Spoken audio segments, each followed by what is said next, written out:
మా cinema loafer మీ అందరి ముందుకి 17న వస్తుంది, డిసెంబర్ 17న. నేను పూరి గారు అండ్ సి కళ్యాణ్ గారు ఈ సినిమా చేసాం. అండ్ ఈ సినిమా నేను చేసిన ముందు ప్రీవియస్ 2 ఫిల్మ్స్ కన్నా ఇది చాలా డిఫరెంట్గా ఉంటుంది. నేను చేసిన క్యారెక్టర్ కానీ చాలా కొత్తగా ఉండే, నాకే కొత్తగా ఉంది చేస్తుంటే. Very different film. కానీ మీ అందరికీ ప్రాబ్లీ కమర్షియల్ సినిమాలు అని మీరు చూసుంటారు, నాకు చాలా కొత్తగా ఉంది. But it's really good experience puri గారు లాంటి పెద్ద డైరెక్టర్తో వర్క్ చేయడం. అండ్ ఆయనతో వర్క్ చేసినప్పుడు ఎక్కడో పెద్ద సీనియర్ టెక్నీషియన్తో చేస్తానని లేదు. ఆయన ఇంకా చాలా చిన్న పిల్లలాగా చాలా ఫన్గా అలాగే జరుగుతుంది షూటింగ్ మొత్తం. కోర్స్ చాలా థరోలీ ఎంజాయ్ చేశాను నేను మొత్తం. And output very happy with output. నేను సినిమా చూశాను మొన్న, ఐఎమ్ క్వైట్ కాన్ఫిడెంట్. ఈ సినిమాలో ఉండే ఎమోషనల్ బాండింగ్ వాట్ ఎవర్ ఆ మదర్ సన్ మధ్యన ఉండే సన్నివేశాలు కానీ సీన్ కానీ చాలా అద్భుతంగా వచ్చినాయి. అండ్ డెఫినెట్ చూసిన వాళ్ళందరూ కూడా రేవతి గారు నా మదర్ క్యారెక్టర్ చేశారు సినిమాలో. అండ్ చాలా బాగుందని చెప్పారు. మా ఇద్దరి మధ్యన ఉండే మదర్ సన్ కెమిస్ట్రీ కూడా చాలా బాగా వర్కౌట్ అయింది అన్నారు. So I hope this really works. Cinema మీ అందరి ముందు 17న వస్తుంది. నేనైతే కాన్ఫిడెంట్గా ఉన్నాను, టెన్షన్ లాంటివి నాకు నిజంగా లేవు. I'm excited. మీరు సినిమా చూసి మీ రియాక్షన్స్ కోసం నేను వెయిట్ చేస్తాను. నేను ఫస్ట్లో చేసినప్పుడు ఆమె చాలా పెద్ద ఆర్టిస్ట్, నేషనల్ అవార్డ్ విన్నర్. ఆమె ఎలా ఉంటారో కొంచెం చాలా అన్ని లాంగ్వేజ్ చేశారు. అమితాబ్ బచ్చన్ గారితో చేశారు, కమల్ హాసన్ గారితో చేశారు, బాలచంద్ర గారితో చేశారు. నేను ఆఫ్టర్ మొన్నే వచ్చాను, సో కొంచెం టెన్షన్ ఉండి నేను ఎక్కువ మాట్లాడలేదు మేడంతో, ఇంట్రడక్షన్ అయిన తప్ప. బట్ ఆమెతో మాట్లాడిన తర్వాత చాలా చాలా కూల్ పర్సన్ రేవతి గారు, వెరీ గ్రౌండెడ్. ఆమె చాలా లైఫ్లో సక్సెస్ అన్ని చూసిన తర్వాత కూడా ఆమెకు స్టిల్ ఇంకా తను ప్రూవ్ చేసుకోవాలన్న ఒక తాపత్రయం ఉంది మ్యామ్కి. ఐ వుడ్ డెఫినెట్లీ అది నేర్చుకోవడం ట్రై చేశాను ఆమె నుంచి. ఇప్పుడు కూడా ఆమె సీన్లు చేసేటప్పుడు కానీ ఆమె తీసుకునే టైం కానీ అతని ఫోకస్ అన్నీ చాలా హార్డ్ వర్క్ చేస్తారు ఇప్పుడు కూడా. And definitely is an inspiration to all of us. మా లొకేషన్లో పూరి గారు కూడా చెప్తూ ఉంటారు. అండ్ ఆమె ఎక్స్పీరియన్స్ నిజంగా wonderful experience, very memorable. Loafer అంటే బేసిక్లీ నెగటివ్ టైటిల్, క్యారెక్టర్ అలాంటిది సినిమాలో. ఎలా రిసీవ్ చేసుకుంటారనేది కాదు, basic title of the film is to project cinema ఏంటి అనేది టైటిల్ కదండి. జనరల్గా ఒక టైటిల్ ఎందుకు పెడతా అంటే సినిమా ఇది ఒక మాటలో చెప్పడానికి. సో ఈ కథ వరకు చాలా యాప్ట్ లోఫర్ టైటిల్ అనేది. మేబీ నాకు ఫస్ట్లో టైటిల్ వినగానే నేను కాస్త జంకాను, ఏంటి టైటిల్ అనుకున్నాను, మనకు బాగానే ఉంటుందని. బట్ షూటింగ్ చేస్తున్న టైంలో మేబీ ఒక 10-15 డేస్ షూటింగ్లోకి వెళ్ళినప్పటికీ నాకు I was quite confident correct title, app title సినిమాకి అనేది. బట్ డెఫినెట్గా కథ చూసినప్పుడు ఈ లోఫర్ కథ అయితే కాదు, ఇది మంచి కథ. లోఫర్ అయితే కాదు, లాస్ట్కి వచ్చినప్పుడు లోఫర్ మంచిగా మారుతాడు. నెగిటివ్ షేడ్స్ అంటే ఇప్పుడు మా పెద్దనాన్న కూడా జేబు దొంగ లాంటి సినిమాలు చాలా చేశారు. చాలా వచ్చినాయి. మా పెద్దనాన్న ఫస్ట్ 2 ఫిల్మ్స్లో నెగిటివ్ షేడ్, పున్నం నాయక్ సినిమా కూడా కొంచెం నెగిటివ్ షేడ్స్ ఉన్న క్యారెక్టర్. అది ఎప్పుడు వచ్చేదాన్ని కాదు, ఎంత బాగా కన్విన్స్ చేయగలిగాం అనేది పాయింట్. ఈ సినిమాలో బాగానే కన్విన్స్ చేస్తాం, వీడు ఎందుకు అలా ఉన్నాడు అనేది చూపిస్తాం. ఓ యదో తండ్రి దగ్గర పెరుగుతాడు, పోసాని లాంటి యదో తండ్రి దగ్గర క్యారెక్టర్ సినిమాలో. సో డెఫినెట్గా అది కన్విన్సింగ్ ఉన్నప్పుడు అది పెద్ద ప్రాబ్లం కాదు. మా నాన్న ప్రస్తుతానికి సినిమా, మా నాన్న కూడా పాట చూసినట్టున్నారు. మా నాన్నగారు ఎప్పుడు నాకు ఏం చెప్పరు, నేను ఆయనకి ఏం చెప్పను. షూటింగ్ చేసేటప్పుడు ఎలా జరుగుతుందంటే బాగానే జరుగుతుంది అంటాను, ఆయన పాట చూసి ఎలా ఉంది అంటే బాగానే ఉంది అంట. అంతవరకే ఉంటుంది మా ఇద్దరి మధ్యన. అది ఎందుకు అనేది నాకు తెలియదు. బట్ మా నాన్న చూశారు. బట్ ఆయన చెప్పకపోయినా ఆయనకు అర్థమైందండి, ఆయనైతే నచ్చిందని చెప్పి. మా పెద్దనాన్న ఫ్రాంక్లీ ఇంకా మొత్తం సాంగ్ చూడలేదు. ఆ 30 seconds బిట్ చూసి చెప్పారన్నమాట, నాకు చాలా బాగా చేసామని చెప్పారు. చాలా కష్టం అలా చేయడం.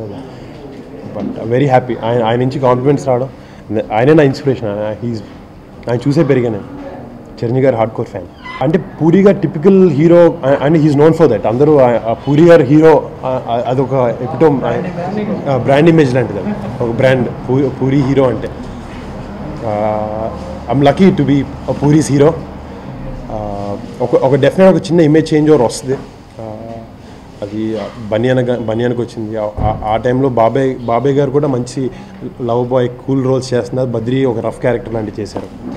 అదొక చిన్న ఇమేజ్ చేంజ్ ఓవర్ ఆ time. I hope it works for me also. అంటే బేసిక్ ఏం లేదు, ఆయన బాడీ లాంగ్వేజ్, ఆయనకి ఏంటంటే ఆయన హీరో చాలా స్ట్రాంగ్గా ఉంటాడు, ఎవరైనా ఎదిరిస్తాడు, భయపడ్డు, అలాంటి క్యారెక్టర్. ఆయన హీరోని ఎప్పుడు అలాగే చూడాలనుకుంటాడు, చాలా స్ట్రాంగ్గా. సో బేసిక్ నేనైతే ఏ లైన్ ఇచ్చినట్టయినా నేను ఆయన దగ్గరికి వెళ్ళి కూర్చునే, సార్ ఈ లైన్ ఎలా చెప్పమంటారు అడుగుతాను. ఆయన ఎలా చేస్తాడో ఆయన కాళ్ళు బాడీ లాంగ్వేజ్ చూస్తాను, అదే అక్కడ కాపీ చేయడానికి ట్రై చేశాను. సో బేసిక్ చాలామంది నాకు ఆయనతో చేసిన చెప్పారు, you don't have to do anything, puri అని కాపీ కొట్టి అక్కడ చేస్తారు, అది వర్కౌట్ అవుతుంది. అదే I try to do that. నువ్వు ఏడుస్తుండే సాంగ్ ఉంటుంది, నువ్వు ఏడుస్తుండే బాగుంటుందని పాడుతుంటాడు పాట మొత్తం. హీరోయిన్ ఏడ్పిస్తూనే ఉంటాడు, ఎక్కువ కాదు. ఈ దీంట్లో హీరోయిన్ క్యారెక్టర్ కన్నా మదర్తో ఎక్కువ ఉంటుంది. సో సెకండ్ హాఫ్లో ఎక్కువ వరకు మదర్తో సన్తో ఉండే హీరోతో ఉండే సన్నివేశాలు ఎక్కువ ఉన్నాయి. సో అమ్మాయిని ఏడిపించే కొంతవరకే తోంది. ఈయన బేసిక్లీ షూటింగ్ స్టార్ట్ చేసేప్పటికి స్క్రిప్ట్ బౌండ్ స్క్రిప్ట్ అయింది. క్రిష్ కూడా అట్లాగే ఒకసారి వీళ్ళు రాసుకున్న తర్వాత షూటింగ్ వాళ్ళు రాసుకుంది ఏం రాసుకున్నారో అదే షూట్ చేస్తూ ఉంటారు. సో ఇంత షూటింగ్ బాగుంటుంది. ఈ లైన్స్ అప్పుడే ఇస్తారు, అప్పుడప్పుడే నేర్చుకోమంటారు, అంతే తప్ప not very different. He's fast అంటే మరీ మళ్ళీ ఇబ్బంది పెట్టే ఫాస్ట్ అయితే కాదు. మేబీ అందరికీ అలా ఆయన ఫాస్ట్ ఎందుకంటే 72 days అంటే కంచి 55 రోజులు చేశాను, నాకు అక్కడ ఇబ్బంది అనిపించలేదు. అలానే ఇది 75 రోజులు చేసాం, ఇది పెద్ద అసలు ఇబ్బంది అనిపించలేదు. So basic cinema to cinema మధ్యలో స్కెడ్యూల్ టు స్కెడ్యూల్ మధ్యలో ఆ డేస్ ఏవైతే ఉంటాయి అవే ప్రొలాంగ్ చేస్తూ ఉంటాయి. ప్లానింగ్ కరెక్ట్గా ఉంటే అయిపోతుంది. యాక్చువల్లీ లోఫర్ 1 month ముందే రిలీజ్ చేద్దాం ఇప్పుడు అనుకున్నాం. సో సరే కంచి కొంచెం టైం ఇచ్చేద్దాం, అండ్ రిలీజెస్ కూడా చాలా ఎక్కువ ఉన్నాయి. సో మేము మెల్లగా స్లోగా తీసుకొద్దాం అని చెప్పి ఆగాం. డెఫినెట్లీ ఆ కంచె హ్యాంగ్ ఓవర్ అనేది ఉంటుంది జనాలు. But I think it's good enough. Two months అయినట్టుంది కంచె రిలీజ్. 1 month 25 days అనుకుంటా. 21st October రిలీజ్ ఉంది. ఐఎమ్ హ్యాపీ అండి. ఆ చేంజ్ ఓవర్ కనపడుతుంది. సో ఎక్కువ వరకు అమ్మాయిని ఏడిపించే సీన్లు ఉంటాయి సినిమాలో, ఫస్ట్ నుంచి లాస్ట్ వరకు. అంటే she plays a key role in the film. అంటే వాళ్ళ అమ్మని ఎలా కలుస్తాడనేది ఆ అమ్మాయి she plays very important role. వాళ్ళ అమ్మని ఎలా కలుస్తాడనేది ఉంటుంది. It's good experience working with అమ్మాయి. కొత్త అమ్మాయి. నేను కొన్నిసార్లు ఊరికే నేను నీకన్నా సీనియర్ అని అట్లా ఊరికే ఫస్ట్ 2 సినిమాలు నాకు ఆ ఛాన్స్ దొరకలేదు చెప్పడానికి. So she very nice girl, fun, hard working, చాలా మంచి డాన్సర్ అమ్మాయి. తర్వాత అందరూ డాన్స్ చేయడం మాత్రం నేను చుట్టా బీడీ సాంగ్ చాలా కష్టపడ్డా.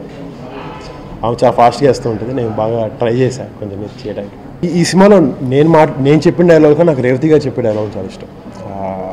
మొన్న ట్రైలర్లో ఆ దేవుడికైనా ఎప్పుడైనా పిల్లలు పుట్టారా చచ్చారా ఎలా తెలియదు అంటే ఒక్కొక్కటి ఇంత 1-linersలా లేవు. పూరి గారు చెప్పినట్టున్నారు. మనం టిపికల్ నా సినిమాలో ఉండే సినిమాటిక్ లైన్స్ ఏమి ఉండవు ఈ సినిమాలో. ఏదో నేను పుట్టిందే నొక్కేయడానికి అదొక్కటి తప్ప, అదో క్యారెక్టర్ చూపించడానికి తప్ప అలాంటి లైన్స్ ఎక్కువ స్పెసిఫిక్గా ఏం లేవు. నాకు నిజంగా బాబాయ్ ఏ సినిమా చూసారో తెలియదు. నాకు లైక్ కాంప్లిమెంట్ పర్టికులర్ బాగా చేసామని చెప్పి ఓకే పర్టికులర్గా అదే మా నాన్నలాగే అంత నాకు మా పెద్దనాన్నగారు ఒక్కరే ఎక్కువ చెప్తారు, మిగతా అందరూ బాగా చేస్తావు బాగుంది అని అంటారు అంతే.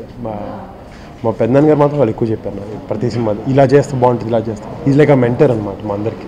అంటే అందరూ చరణంలా బనేలా చేయమంటున్నారు, నాకు ఎవరో ఒకరు హెల్ప్ కావాలని మా బాబాయ్ హెల్ప్ తీసుకుని ఆయన మా నాన్నతో కూడా ఇంతకుముందు ఒక సినిమా చేశారు. నాకు చిన్నప్పుడు తెలుసు ఆయన చాలా పెద్ద రైటర్ ఆయన. బట్ ఐ థింక్ చాలా రీసెంట్గా 5-6 years నుంచి ఆయన యాక్టింగ్ ఎక్కువ చేస్తున్నారు బయట వేరే క్యారెక్టర్స్ అని. Is fabulous artist. నాకు కంచి సినిమా కూడా పెద్ద రోల్ చేశారు ఆయన. దీంట్లో అందరూ మదర్ సన్ కెమిస్ట్రీ ఎలా ఉంటుంది అన్నాడు, ఫాదర్ సన్ కెమిస్ట్రీ కూడా చాలా గమ్మత్తుగా ఉంటుంది సినిమాలో. వాళ్ళిద్దరు కలిపి దొంగతనాలు, కలిపి కిడ్నాప్లు చేయడం, కలిపి అమ్మాయిని నేర్పించడం, అంటే ఆ రీజనింగ్ కూడా చాలా బాగుంటుంది. వెరీ ఫనీగా లైట్ నోటెడ్గానే జరుగుతుంది. కొట్టుకుంటూ ఉంటారు. సో ఒక కొత్తగా ఉంటుంది ఫాదర్ సన్, అది ఎలా ఉంటుంది అంటే సినిమా. ఈ న్యూ లుక్ సరదాగా పని పడలేని లుక్ ఇది. ఊరికే ఏం వర్క్ లేక ఊరికే గడ్డం పెంచుకున్నాను, ఎక్కువైందని తిప్పాను అంతే తప్ప ఏం లేదు. నథింగ్. షూటింగ్ చేసేటప్పుడు నీట్గా ఉండడం, జుట్టు దూకోవడం అన్నీ చేస్తాను. లేనప్పుడు నేను మామూలుగానే ఉంటూ ఉంటాను.